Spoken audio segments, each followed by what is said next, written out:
with that said, again, you certainly can still faint, okay? But it's not exactly from contraction pain.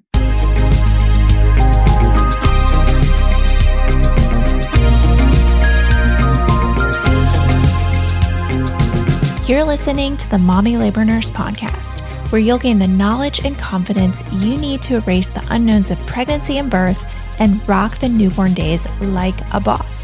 My name is Liesl Teen. I'm a fellow mom, labor and delivery nurse, and your host. Each week on this podcast, you'll hear a mix of birth stories, expert interviews, and other fun pregnancy and birth-related content. As a reminder, anything you hear on this podcast is not medical advice. Please see mommylabornurse.com/disclaimer for more details. And now let's get into this week's episode. Happy Monday, you guys. This week on the Mommy Labor Nurse podcast, I am coming at you with a good old Ask Me Anything style episode. If you have been around Mommy Labor Nurse for a little bit, I've been doing this for 4 years, not the podcast, but I've been doing Ask Me Anythings, aka story questions on my story on Instagram on Sundays for 4 years. And every Sunday I answer questions on there about pregnancy, labor and delivery, postpartum, and beyond. Hundreds of questions come in every week and I can never get to all of them. I feel bad about that, but it's a lot. It's a lot. So for this episode, I just pulled some questions that I didn't get to and just kind of elaborated on them here. I love these type of episodes because in story questions, I can only go so deep, right? Sometimes I really, really want to talk about a subject, but I only have 15 seconds or I only have a slide, one slide to kind of elaborate on it. So I love these kind of podcast episodes because I can really break some stuff down for you guys. There is a really good mix of questions in this episode. I cover epidurals, sex and pregnancy, water birth, milk supply, and more. Are you ready to get started? Let's dive in. Packing your hospital bag is one of those pregnancy must-dos on every pregnant woman's mind, but the thing is, it can be tricky to know what to pack. Truthfully, as a first-time mom, I was such a slacker when it came to packing my hospital bag for labor. I was lucky I didn't go into labor a few weeks early because I would have not been prepared for anything. But since then, I've come a long way and put my labor and delivery knowledge to good use to develop the ultimate hospital bag checklist just for you. This free printable checklist is organized for mom, partners, and baby and includes only the stuff that you actually need. To grab it today, head over to mommylabornurse.com/hospital bag. Your completely free list is waiting for you at mommylabornurse.com/hospital bag. I have 10 questions here. How long is this going to take? Probably, I'm going to say 30 minutes, but you guys know me, I like to talk. I like to elaborate on things, so it might be more than 30 minutes. We'll see. All right, first question is, when I got my epidural, I got uncontrollable shakes. What is this? And do you know if this is likely to happen again? Yes, good questions. So a lot of moms who get epidurals tell me that they wish they knew about this before it started happening to them because it really catches them off guard. So shaking after getting an epidural is common, but it's normally not because you're cold, okay? It's typically just a side effect of the medications that are given through the epidural. It can also be related to the hormonal changes that naturally occur as labor progresses. And while somewhat annoying, the shivering really just normally settles down after delivery and it really doesn't pose a risk to you and your baby. It's just kind of annoying. And just a little side note, if the hormonal reason is to blame, it can occur for moms that don't get epidurals too. We have plenty of moms shake, especially towards the end of labor and after labor, and they don't get epidurals. So this shaking phenomenon isn't always just due to getting an epidural. Next question is, what happens if I pass out while giving birth? Historically, my body pieces out on pain. I love this question. Are you guys ready for an anatomy lesson? Let's get into it. Okay, so what you are describing is something called vasovagal syncope. And it is caused by a sudden and temporary drop in your blood pressure. Temporary. And this is the result of a hyper means fast or lots, hyperstimulation of the vagus nerve. And the vagus nerve plays a very important role in the healthy functioning of your body. It's very, very important. The vagus nerve or the vagal nerves are the main nerves of your parasympathetic nervous system. You've got a parasympathetic nervous system, which is responsible for your rest and digest functions, okay? And then you've got a sympathetic nervous system, which is responsible for that fight or flight. And these two systems together control your involuntary body activities like digestion, your heart rate, your blood pressure, making saliva, these things that your body just does magically and you don't have any control over them. So back to this thing called vasovagal syncope. Remember, it is the result of a hyperstimulation of those vagal nerves. And what normally triggers this to happen is something really scary for your body. You faint because your body overreacts to a certain trigger, like you get an IV, you are really scared of needles, you see blood and you pass out at the sight of blood. Or maybe you've gotten really, really bad news and you're emotionally distressed and this happens, you faint. Or pain. Sometimes people with this condition, they bang their knee against something really hard and they'll faint. But yeah, pain is definitely a trigger, and the way to combat this, if this is something that you have, is to avoid these triggers, right? All right. So with that said, it's actually extremely uncommon to faint from pain during labor, from labor pain. And let me talk about this a little bit more. It's unclear exactly how labor hormones, all these hormones that your body's pumping out during birth, inhibit this response that normally would happen to you if you were in pain, but it does. Really, at the core of it, the full physiological what happens during labor and birth is something that we don't fully understand. We know that there's these hormones that, your body releases, and we think it's at this rate and we think this happens, but we're not exactly sure. It's really, really hard to study. But regarding this, it seems like your body is jacked up on these hormones, oxytocin, prostaglandins, endorphins, other hormones during labor and birth, and that somehow protects you from fainting from the pain of labor. Normally, pain enacts that reflex, but during labor pain, your body helps kind of protect you in a way. With that said, again, you certainly can still faint, but it's not exactly from contraction pain. And I'm not going to say an end-all be-all. I'm sure maybe there's someone out there who has passed out from contraction pain, but I've seen a lot of people give birth and be in labor, and I have not seen anybody pass out from painful contractions. Sometimes we'll have moms faint after getting an IV because they're afraid of needles, and that still happens. They still have that syncope. They still faint.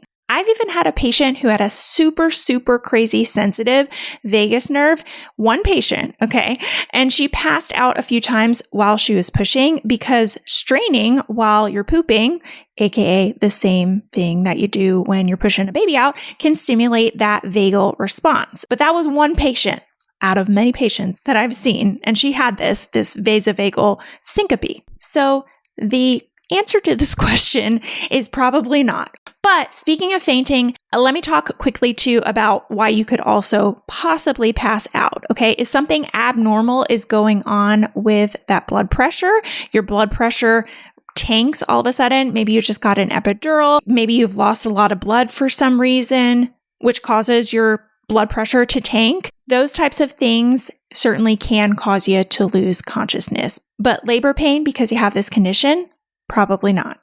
Next question is tips on healing from a C-section. Yes, I do have some tips. So number one, take it extra, extra slow. I'm talking turtle speed. Many moms find that they really can't do much of anything, and that is okay. That is okay. All you need to do is hold, feed baby in the first few days at home. Take it so slow. Another tip, there is a big incision on your abdomen. So bending down is going to take some getting used to. The first time you bend down and pick up something after your C-section, you're going to be like, whoa. So take caution when you're bending down. And going along with that, make sure you are holding your incision with a small pillow or a towel when you cough or sneeze or laugh or anything that increases your abdominal pressure. This really helps to decrease the stress on that incision, and it can help decrease the likelihood of it reopening, and it just helps with pain as well. Another tip, ibuprofen and stool softeners are your friends. Take them. Just stock up on them and take them around the clock. Another tip that I've heard from moms is to go up the stairs backwards. I know that sounds weird, but the drop that your feet have downstairs, it can be kind of painful. So going up backwards just helps it not be so painful. Another tip regarding stairs, I guess, is have a step stool or something to give you a little boost when you get in and out of bed. Sometimes it can be a little cumbersome to get out of bed and even move around while you're in the bed. So if you have a high bed, make sure you have something down there to just kind of give you a little ground before you hit the ground. And then final tip is, this is for C-section moms and vaginal delivery moms, but make sure you have lots of help, especially for my C-section mamas. You'll be much more limited in those early days, and whether it's your partner, your family, your friends coming over, make sure you have ample support lined up because you will need it. Next question is, can I do anything to increase my milk supply before giving birth?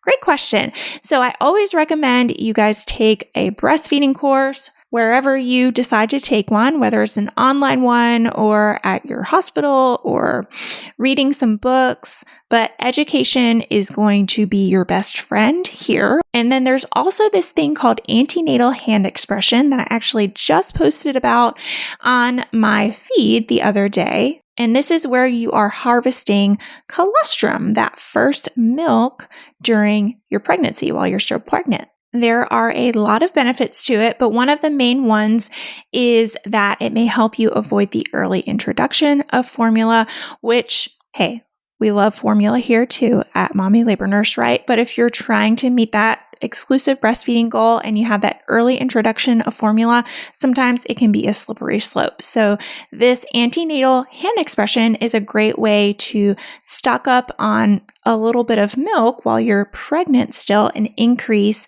hopefully, your breastfeeding success rate.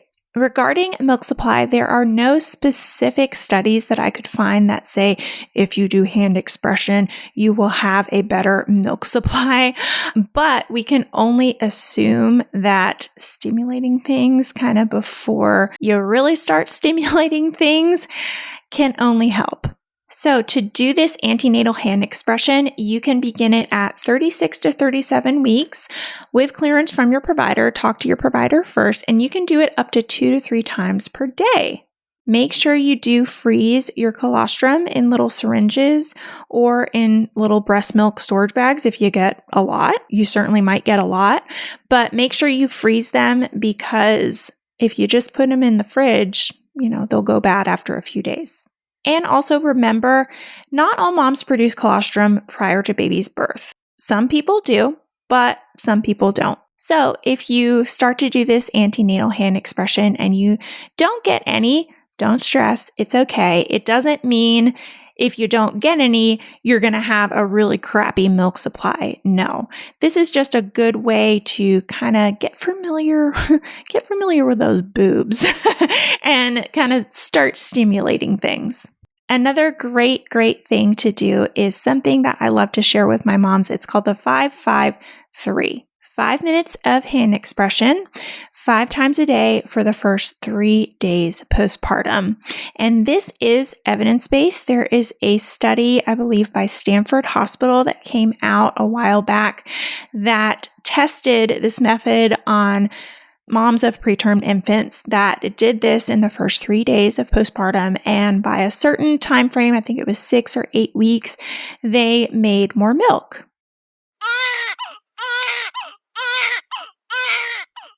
All right, the sound of that baby crying means it's time for this week's segment of Birth It Up Babies. This one says, "Hi, Liesl. I purchased your Birth It Up Natural series to prep for my first baby. I ended up having to have a C-section, and I wasn't afraid at all since the course covered those as well. Yay! I'm so glad that you weren't afraid." She says, "I also got an epidural within the first hour of being at L&D and again felt so prepared because your course provided so much information. I knew what to expect, and even though my birth didn't go as planned at all, it was not a traumatizing experience. I tell everyone to take Birth It Up. It is so worth it." Love it. I love helping to prevent birth trauma. I've seen it in the delivery room time and time again. Mamas that complete some kind of childbirth education before they're due have a more positive birth. So then why do less than 1/3 of all moms take a birth class? Probably because so many of the options out there are either way too expensive, super inconvenient, or just don't offer mamas really what they need. That's why I created the Birth It Up online birthing classes. With Birth It Up, you'll gain the in-depth knowledge and confidence you need to have a better birth from the comfort of your own home at a price point that can't be beat. Head on over to mommylabornurse.com/courses to find the birth class that's right for you. So this is a really easy thing that you can do in those first 3 days. I did it with Rylan, and I definitely had a better milk supply than I did with Walter. Again, it was my second pregnancy, so I knew a little bit more, what I was doing, but I do think it really helped. What I ended up doing is I would feed him, and then after I fed him, I would just sit there and do 5 minutes right afterwards. It was so easy. And I didn't do it at night, didn't stay up at night. I just did it during my breastfeeding sessions during the day. Next question is, my mom got an enema, before her birth, so she didn't poop herself. Is this still a thing? No, it's not. So research, evidence, literature, everyone doesn't really support the routine use of enemas during the first stage of labor. This is something that we used to do back in the day, correct? Because most moms do poop while they're giving birth. Okay, it's a natural thing that happens. So it was thought, hey, if we give moms enemas, maybe it will help them not poop. Maybe it will actually help the baby come out a little bit faster because there's, more room. Maybe it would help with perineal tearing and help decrease infection. It was also suggested that it would reduce bowel movements after birth, which, if you've not heard about that first postpartum poop, sometimes it can be a little doozy. So it was thought, hey, if we give mom an enema, maybe it can help that first poop not be so bad. But what they found is all these things that we thought enemas would help really didn't help. It didn't help decrease pushing times. That would mean that there's less room and the baby would come out easier. It didn't help infection rates. And there are also some disadvantages to it.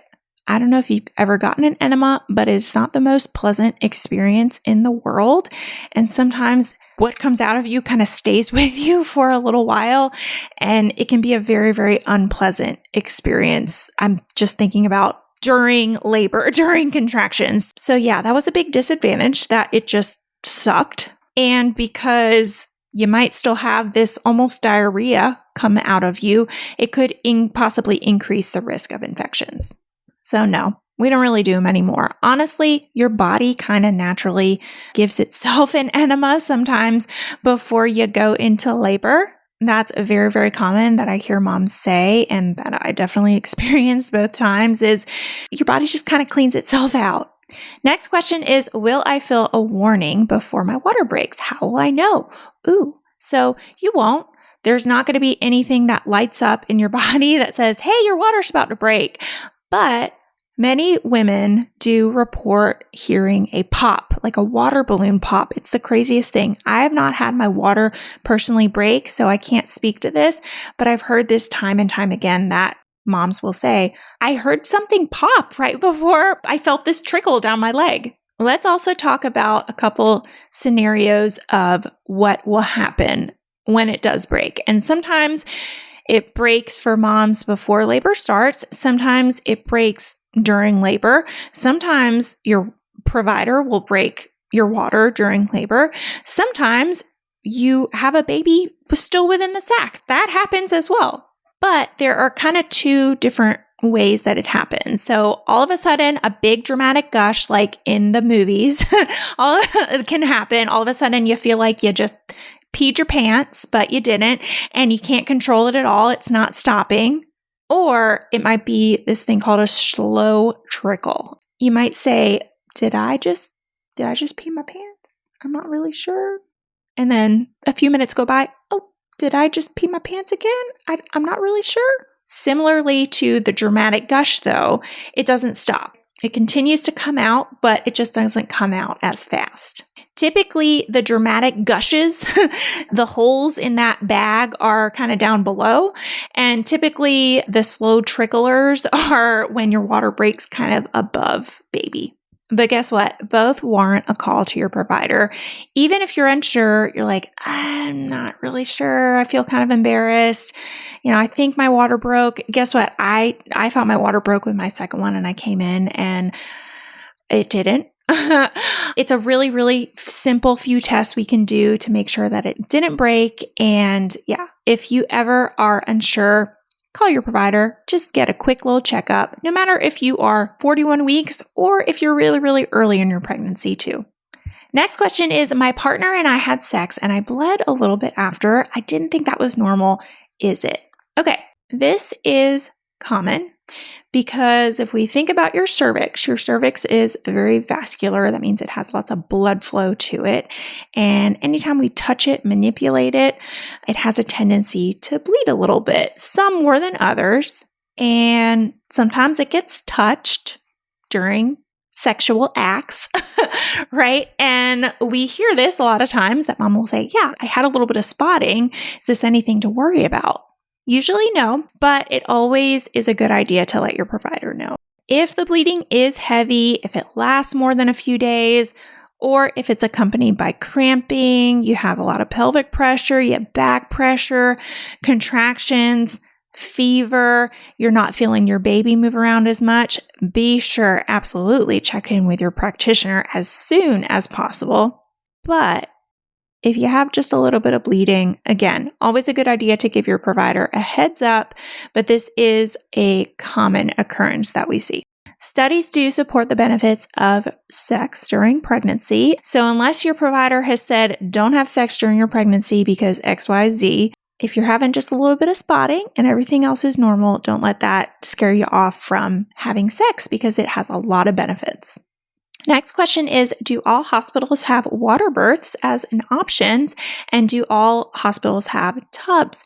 They don't. This is a very quick question to answer. They don't. Yeah, check with your provider. A lot of hospitals now are putting them in, but a lot of hospitals still don't. They just have showers and there's really no labor tubs. So a good way to find out is just talk to your provider that you get your prenatal care from. They will definitely know the answer to this. Next question is, does the statement, labor generally progresses faster in subsequent deliveries, apply when you've only had a C-section or when you've only had C-section? So you're VBACing. So basically we want to know, is my labor going to be the same general length as someone who is laboring for the first time? Even though I've had a C-section, I have had a baby before, but maybe I haven't been in labor yet. It's complicated. There is mixed research about this, mixed literature, and just anecdotally, I'll tell you what I've seen. I've seen this be true with moms who come in and it is their second pregnancy or their third pregnancy or whatever, and they have labored before. So let's say they had a C-section because they were in labor for a long time or, something happened in the end. Generally, their next labor is going to be shorter, but maybe they had a C-section for another reason and they didn't labor at all with that pregnancy. Generally, those moms, their labor pattern is going to be more similar to a mom going through labor for the first time. Again, this is my anecdotal brain. This is Liesel's statements and not literature, not evidence-based. Again, the literature is mixed, but that is what I've seen. The last question, I can't believe we're already at the last question. I feel like I'm doing good, guys. I'm not babbling on, right? The last question is, how many C-sections are generally safe to have? Great question. There is usually no limit to the number of C-sections actually that you can have. There's no magic. You have to only have 3 C-sections or things will go bad. No, that's not true. But what is true is the more C-sections that you do have, the longer each operation, the longer time you'll be in the OR, the longer it will take, and the higher your risk of complications becomes. Complications like heavy bleeding that leads to a blood transfusion, having injuries to your bladder or bowel, possibly having a hysterectomy at the time of delivery. It's a small increase, but it's still an increase. Abnormal implantation of the placenta. This is a biggie. So the more C-sections you have, the more likely that if you have another pregnancy, your placenta might adhere to your uterus in an abnormal way. And then the most common complication that we might see are these things called adhesions that develop with increasing thickness each time that new cut is performed. There are a few other risks, but those are kind of the big ones. With that all said, there are moms who can have 1 C-section and have all the complications in the world, and their provider might say, I do not recommend you having another C-section, or they've had 2 C-sections and they've had all these complications. And then there are other moms who have 6 C-sections and they have absolutely no complications at all. Every woman is different, so it's important to chat with your provider about your risks and potential complications that might arise. All right, that is it for this episode of the Mommy Labor Nurse Podcast. Thank you so much for joining me this week. If you loved this episode, will you please go hit that little 5-star button? I would just so greatly appreciate it. And I will see you guys next week.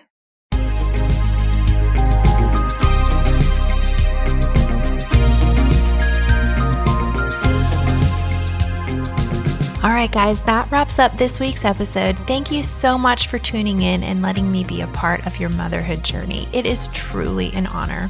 If you like what you heard, don't forget to hit that subscribe button so you never miss an episode.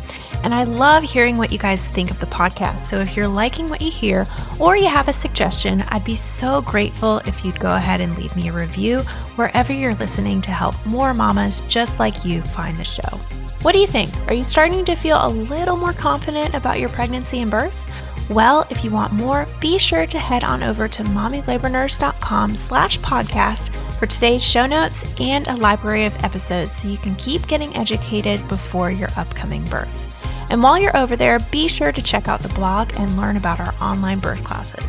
Find it all and more over at mommylabornurse.com/podcast. See you next week, same time, same place.